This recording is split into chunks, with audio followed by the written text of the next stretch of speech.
Ustaz.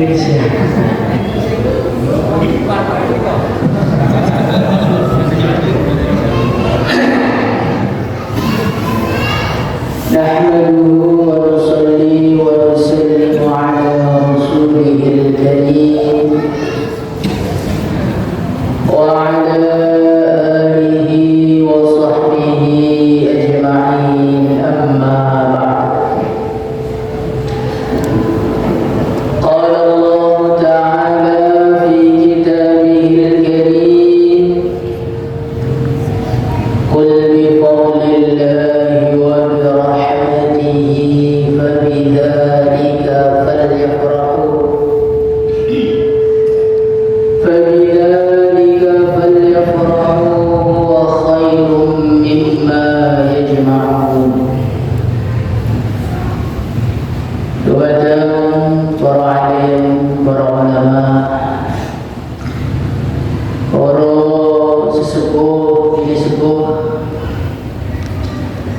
hadirin hadirat jamaah sholat maghrib Masjid Madinah. Berarti diundang begini kali bapak mengkaji. Dapat sing mubalik ikut arahannya sudah boleh undangan ini. Hadirin ingkang kula muliakan, di dalam majelis yang mulia ini, marilah kita bersama-sama bergembira. Marilah kita bersama-sama bersyukur kepada Allah. Marilah kita bersama-sama berterima kasih kepada Allah Subhanahu wa ta'ala. Karena apa, hadirin yang mulia? Karena Allah Subhanahu wa ta'ala telah memberikan kepada kita satu anugerah yang terbesar, satu anugerah yang termahal, satu anugerah yang menjadikan penyebab wujudnya seluruh alam semesta. Apa itu anugerahnya, hadirin yang mulia? Laqad manallahu 'alal mu'minin idh ba'atsa fihim rasulan min anfusihim. Anugerah itu adalah terutusnya, terlahirnya seorang nabi, seorang rasul, terlahirnya kekasih Allah Subhanahu wa ta'ala yang paling dicintai oleh Allah, terlahirnya seorang utusan Allah Subhanahu wa ta'ala yang mana kehadirannya menjadikan terangnya alam semesta. Wulidal huda fal kainatu diya. Sebelum baginda Nabi Muhammad sallallahu alaihi wasallam didatangkan oleh Allah ke dunia, matahari memang setiap hari terbit, siang hari memang setiap hari datang, tetapi pada hakikatnya hati-hati manusia sedang dilanda kegelapan. Tetapi ketika lahir junjungan kita, idola kita, baginda Nabi Muhammad sallallahu alaihi wasallam, falka ila dunia, maka yang sebelumnya alam semesta ditutupi dengan kegelapan dan kejahilan menjadi terang benderang penuh dengan hidayah. Semoga kita bagian dari yang hadirin yang dimuliakan Allah Subhanahu wa ta'ala. Pulau panjenengan sami kumpulkan mriki kami nyukuri lahiripun Kanjeng Nabi Muhammad sallallahu alaihi wasallam. seorang nabi, seorang rasul yang paling istimewa. Seorang nabi, seorang rasul yang paling tampan wajah. Seorang nabi, seorang rasul yang dikatakan kullu baitin anta sakinuhu ghairu muhtajin ila suji. Setiap rumah yang baginda Nabi hadir di dalamnya, maka rumah itu tak perlu lagi dengan cahaya. Hadirin yang dimuliakan Allah Subhanahu wa taala, kita bersyukur kepada Allah Subhanahu wa taala atas kelahiran baginda Nabi. Kelahiran seorang nabi, seorang rasul yang paling sayang kepada umatnya. Seorang nabi, seorang rasul yang paling peduli kepada umatnya. Seorang nabi, seorang rasul yang umatnya belum lahir pun sudah dipikirkan. Hadirin yang mulia, kalau hari ini tidak mikirkan manusia yang kelihatan. Mikirkan anak, mikirkan cucu. Ini udah mulai bujur nih. Jomblo-jomblo dan mikir mau ini sopo bapak-bapak ini nih dari mikir anaknya yang anak bukannya anak dari mikir terus dari. Tapi kalau kanjeng Nabi Muhammad Sallallahu Alaihi Wasallam, kita belum ada di dunia, kita belum lahir di dunia, Nabi sudah meneteskan air mata untuk kita. Suatu ketika Rasulullah Sallallahu Alaihi Wasallam menangis sampai Allah mengatakan kepada malaikat Jibril, medunoni bumi, deloken kae kekasihku kok nangis terus ning opo. Jenengan nangis nanti diparangi malaikat Jibril. Nangis kalau kakek utang. Nangis kalau di sini buju ini malaikat Jibril bagaimana? Hadirin yang mulia, maka Rasulullah Sallallahu Alaihi Wasallam didatangi oleh malaikat Jibril, ya Rasulullah, ma yubki? Ya Rasulullah, apa yang membuatmu menangis? Apa yang membuatmu meneteskan air mata? Ummati.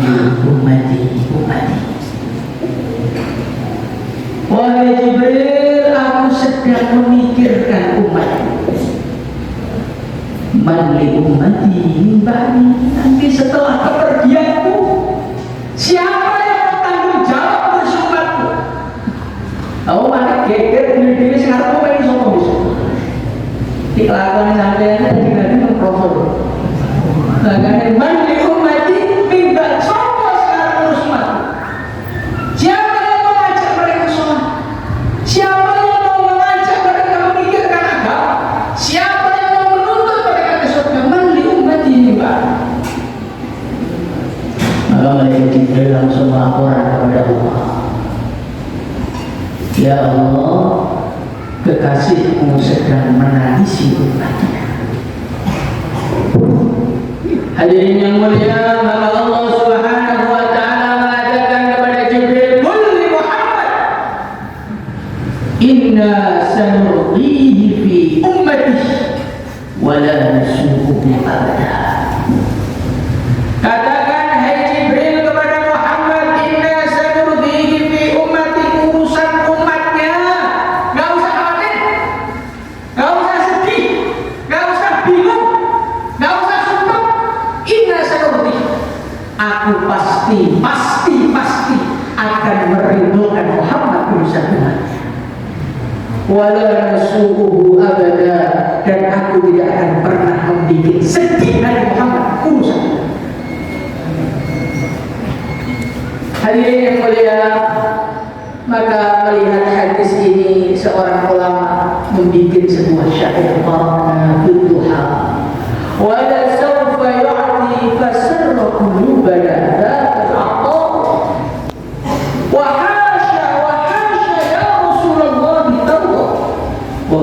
fina man yu'adzzabu urusan. Ya Rasulullah, ketika aku mendengar firman Allah, wala sawfa yu'tika rabbuka fatarda, Allah akan memberimu sampai engkau puas, Allah akan memberimu sampai engkau ridho. Maka ayat itu betul-betul menggembirakan kami ya Rasulullah. Wahasya, tidak mungkin ya Rasulullah, bukan mungkin. Wahasya ya Rasulullah, tidak mungkin engkau ridho urusan umatmu, tidak mungkin engkau puas urusan umatmu, tidak mungkin engkau bahagia urusan umatmu. Wabina, sedangkan dari kami man yu'adzabu urusan, ada orang-orang yang disiksa dengan Allah. Hadirin yang dimuliakan Allah SWT, baginda Nabi, masya Allah, anugerah Allah untuk kita. Kita diberi seorang Nabi yang betul-betul sayang betul, tetesan air matanya untuk kita, tangisannya untuk kita.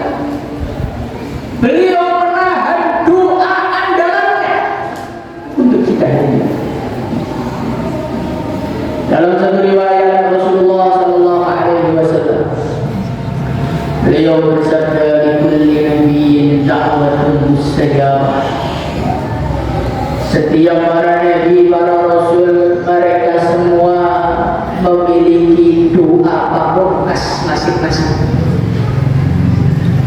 Fata'ajjala kullu nabiyyin da'wata, dan mereka semua telah menggunakan doa pamungkasnya selama hidupnya di dunia.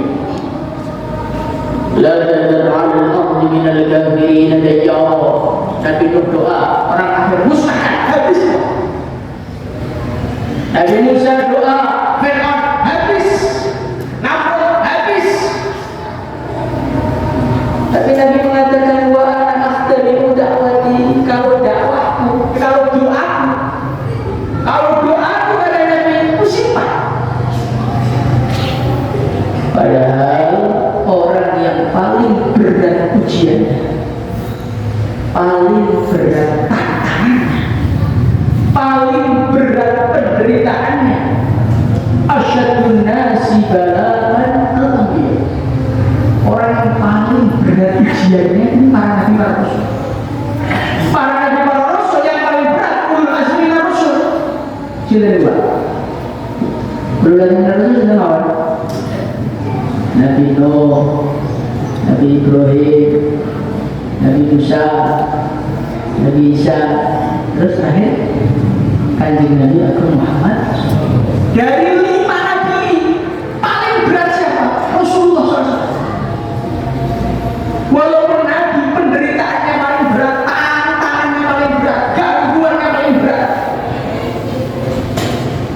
Wa ana akhtabiru da'wati, doa pamungkas tidak dihentikan, doa pamungkasnya disimpan sama untuk apa? Syafaatan di umat ini, untuk menyafaati umat. Yaumul qiyamah, pada hari kiamat, ketika para manusia sedang pada kebingungan, ketika para manusia sedang mengkhawatirkan nasibnya masing-masing, ketika para nabi, para rasul mereka angkat tangan di dalam menolong umatnya, tidak ada satupun yang berani membela umatnya pada hari itu. Yang berani cuma saya. Sedang itu Kanjeng Nabi Muhammad SAW. Hadirin yang berbahagia, ini kekasih Allah yang Allah berikan kepada kita yang luar biasa. Sayangnya sampai akhirat masih disayang. Bahkan dikatakan nanti ketika manusia dibangkitkan dari kuburnya, Nabilah orang pertama dibangkitkan oleh Allah. Sebelum umatnya dibangkitkan, sebelum orang Temboro dibangkitkan dari kuburannya, sebelum orang Madinah dibangkitkan dari kuburannya, sebelum orang Magetan, Surabaya, Jakarta masih dikubur semua, Nabi sudah dibangunkan. Supaya apa? Dikatakan para ulama, supaya nanti kalau orang Temboro bangun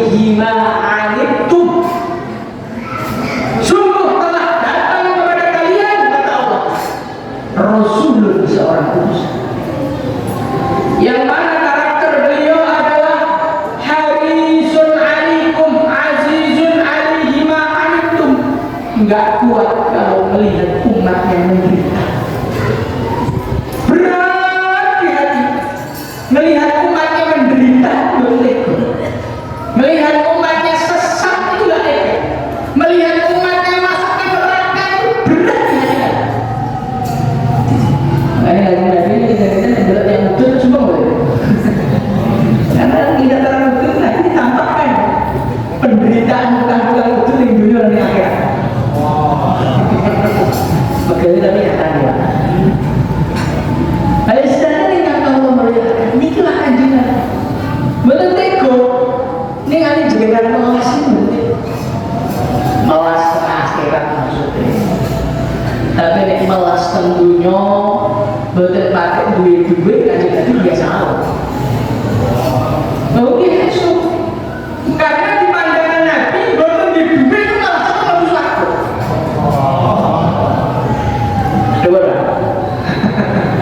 Ibn riwayatkan dalam satu hadis la akhsha alaikumul faqr. Saya enggak takut kalian larat. Pintornya enggak payu, dagangannya enggak payu. Kira mau main buku baca-baca la akhsha, tapi enggak takut. Enggak khawatir, enggak dipikir. Walakin akhsha tusatu alaikum dunya. Yang saya khawatirkan kata Nabi itu kalau diubah pemain ada orang kontrakan udah apa pas jual mau cek ini kan disusahnya hari ini walakin akhsha tusatu alaikum dunya. Yang saya khawatirkan itu kalau dunia Allah berikan fatanafasuha atau fatanafasuhi. Ketika dunia datang, maka apa yang terjadi? Apakah kalian akan saling berbagi? Betul. Apakah kalian akan saling menyayangi? Tidak. Fatanafasuha, maka yang terjadi adalah bahwa Nabi kalian akan saingan urusan dunia. Oh, gak ada tukang kerja, nanti mau butuh inovasi. Kalau gak ada nikah, nanti mau butuh tingkat dulu. Utang dia ini kamu kok, haram sih kamu. Itu itu Pak. Hadirin yang dimuliakan Allah Subhanahu wa taala, fatuhlikakum kama ahlakat man kana qablakum. Ketika kalian saingan, akhirnya kalian menghalalkan segala cara, akhirnya kalian hancur sebagaimana orang-orang terdahulu. Jadi hadirin yang mulia, Nabi itu enggak tega melihat kita menderita itu maksudnya enggak tahu masjid, kita sekilangnya. Jangan bulat betul. Kalau sholat salam langsung ngalih bukan belok taklim. Ini itu penderitaan di mata Kanjeng Nabi. Nampak jadi kalau naskah tidak apa-apa. Ya, kalau taklim bahwa ini yang kita tadi. Hadirin yang dimuliakan Allah Subhanahu wa taala. Azizun alaihi harisun. Nabi itu orang yang sangat ingin melihat kita mengamalkan, ingin melihat kita dekat dengan Allah, ingin melihat kita menangis kepada Allah, ingin melihat kita berbisik-bisik dengan Allah Subhanahu wa taala. Itulah yang diinginkan bagi Nabi Muhammad. Maka hadirin yang dimuliakan Allah Subhanahu wa taala, pada hari ini kita marilah berterima kasih kepada Allah. Syukur diberi Nabi yang begitu perhatian, diberi Nabi yang tangisannya untuk kita, doanya untuk kita, syafaatnya untuk kita. Pun Kanjeng Nabi dengan Nabi tangisannya, doanya, korbannya. Kanjeng Nabi itu dalam satu riwayat mengingat Pak Maun Agus ini pernah menyembelih kambing, menyembelih korban. Maka Nabi mengatakan, ini korban ini saya niati untuk seluruh umat. Dan justru, jadi kan dari lain, mau dikiri jajan. Kurang mau kasih lagi di mati korban jenazah. Maka hadirin yang dimuliakan Allah SWT, kita harus syukur, harus berterima kasih kepada Allah, harus bergembira, diberi junjungan bagi Nabi Muhammad SAW. Insyaallah ya. Lah supaya kita ini dihitung oleh Allah jadi tiang syukur, supaya kita dihitung oleh Allah sebagai orang yang syukur, diberikan Nabi, syukur dengan kelahiran bagi Nabi Muhammad SAW. Di antara caranya adalah dengan kita ini mewujudkan cita-cita bagi Nabi Muhammad SAW. Cita-cita Nabi ini menurut, cita-cita Nabi ini pengen ningali kulo panjenengan sami beruswah kulo ceritanya. Ana qaratukum al-haul. Dalam satu riwayat Rasulullah SAW beliau bersabda, "Hei para sahabatku, hei umatku, ana qaratukum al-haul." Kalian semua, aku hubungi kalian tak tunggu di tengah Allah. Isbiru hatta talquni al-haq. Sabarlah kalian semua sehingga kalian berjumpa dengan Allah. Jadi yang dicita-citakan Nabi itu ningali yang Madinah, berangkat ke Telaga Kautsar, minum air Telaga Kautsar. Yang dicita-citakan Nabi itu ningali apa? Tiang bodoh bareng-bareng bermusyawarah. Tiang Indonesia bareng-bareng bermusyawarah. Tiang sak dunia bareng-bareng bermusyawarah untuk kita masuk ke Indonesia. Maka hadirin yang dimuliakan Allah SWT, sebagai bentuk syukur kita kepada Allah, terima kasih kita kepada Allah diberi Nabi, kita usah mewujudkan cita-cita dunia. Insyaallah. Dan bagaimana supaya cita-citanya Nabi itu terwujud?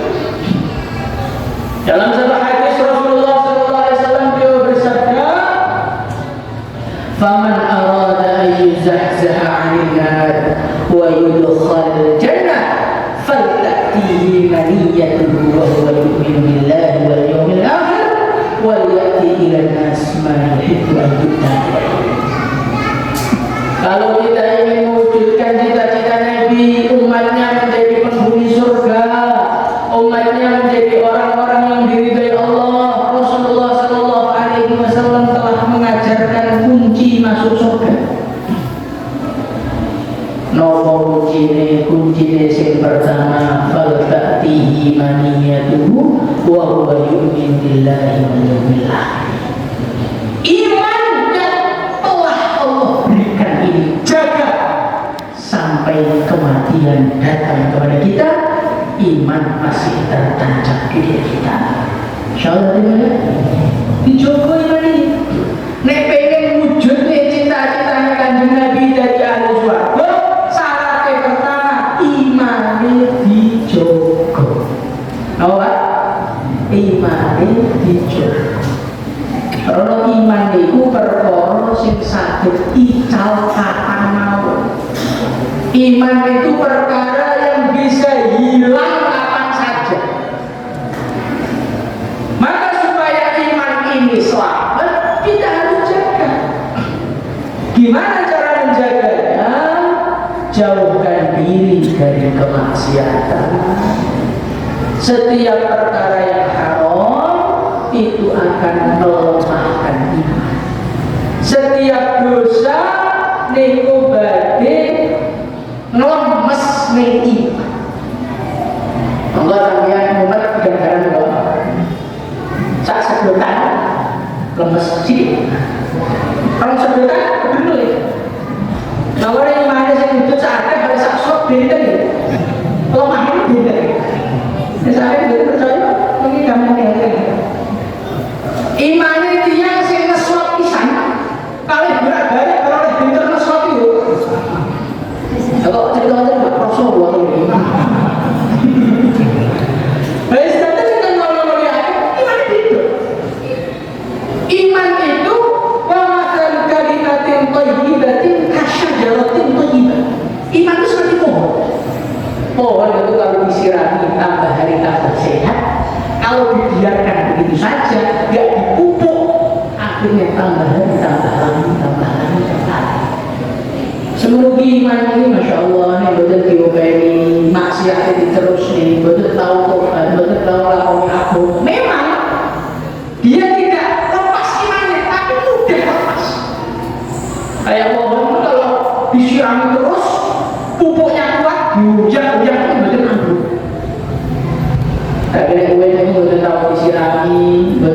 pupuk, dibiarkan begitu saja, godongnya kering, kok didorong, diterangin itu lampu. Ada sekali juga mungkin tahu dirabuk, lemahnya garing, terangin duduk-duduk, ambil pakai. Dan begitu juga, kalau kita iman ini tidak dijaga, maksiatnya terus, nonton filmnya terus, mencaci orangnya terus, ngerasain wong terus, ya. Nanti lama-lama pulang. Akhirnya disentil dikit aja sama iblis, dijoli seperti manilah Allah. Maka dari mulia iman yang sudah Allah berikan kepada kita, monggo dijogo ben sampai mati ku iman yang sempurna. Insyaallah ya. Hadirin yang dimuliakan Allah SWT, kemudian supaya cita-citanya ingin wujud, caranya yang kedua, wal ya'ti ilan nas ma yuhibbu an yu'ta ilaih. Perlakukan manusia dengan perlakuan yang kita senang diperlakukan seperti itu. Kadang-kadang kita ini senangannya dihormati, kita ini senangannya dimuliakan, tapi kalau suruh muliakan orang lain enggak mau. Kita itu senangannya dihusnudoni, senangannya itu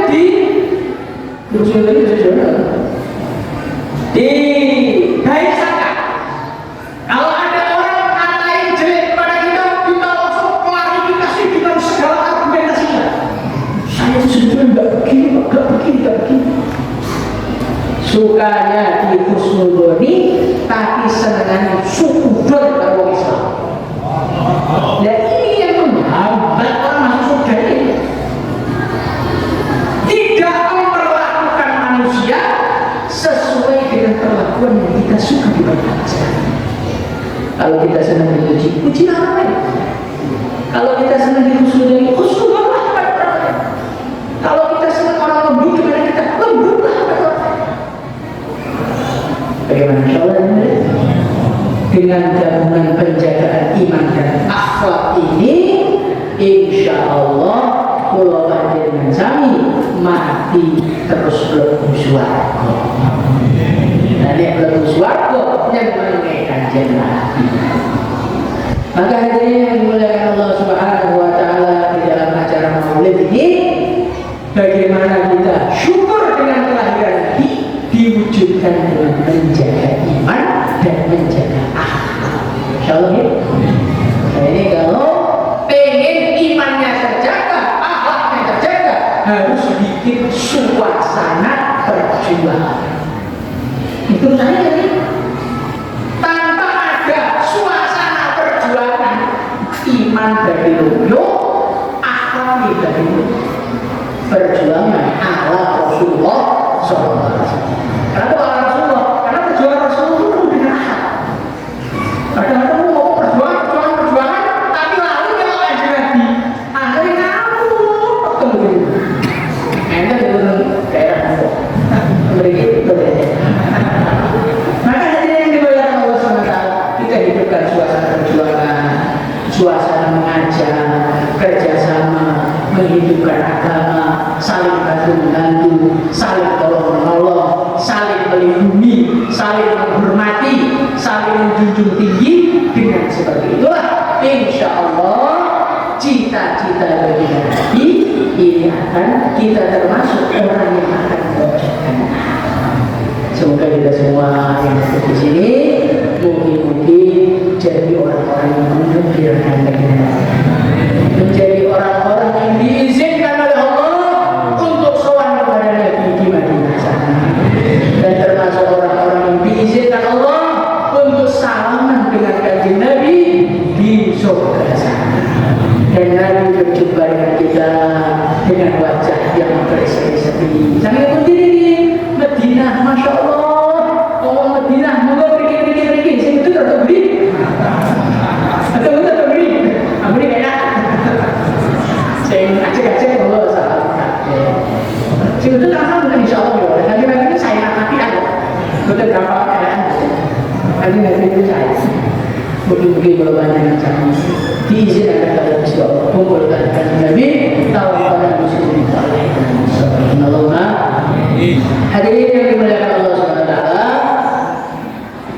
ini saja yang bisa saya sampaikan. Ini ada suara lagi. Ada suara lagi. Nah, ini selamatan syukuran Maulid Nabi. Nanti yang ada berlebaran uang bikin di rumah Pak. Lalu ngetok nih senengi layanan Nabi. Duitnya 10.000, 20.000, 100.000 juga sama. Kita katakan tadi, ayo katakan makannya kok syukuran layanan Nabi. Bacaan kok duit cair, bacaan kok sawah panen, bacaan layanan Nabi. Oh ngendeli masjid itu. Kalau satu komputer kemasannya software dulu murah-murah minta yang berapa. Maka hari ini yang dimuliakan Allah SWT, mumpung bulan Maulid, ngomongnya selama hari jadian ditutup yang ternyata sebenarnya ngetok nih kanjeng Nabi mulu seperti tiang mulu momen dengan air. Makanya hasil bentuk mulu, hasil kucing mulu, hasil pegang mulu niki sak menteri pun nggih mampu niku sakit terus kalah dengan Abu Lahab. Abu Lahab itu syukuran lainnya Nabi itu memerdekakan budak. Budak zaman itu ratusan juta. Karena namanya itu ambungan sak buntel rong buntel kalah aja. Sudah kalah dengan sudah nomor Allah. Sing penting menampakkan bukti cinta. Jangan sampai bulan Maulid datang kepada kita biasa. Tidak ada perubahan. Soalnya nggak ditambah, pulangnya nggak dikeluarkan. Ini namanya umat yang nggak tahu. Akan tunggu kalau dengan kami termasuk dianggap sebagai umat Nabi. Allahumma sholli wa sallim ala sayyidina Muhammad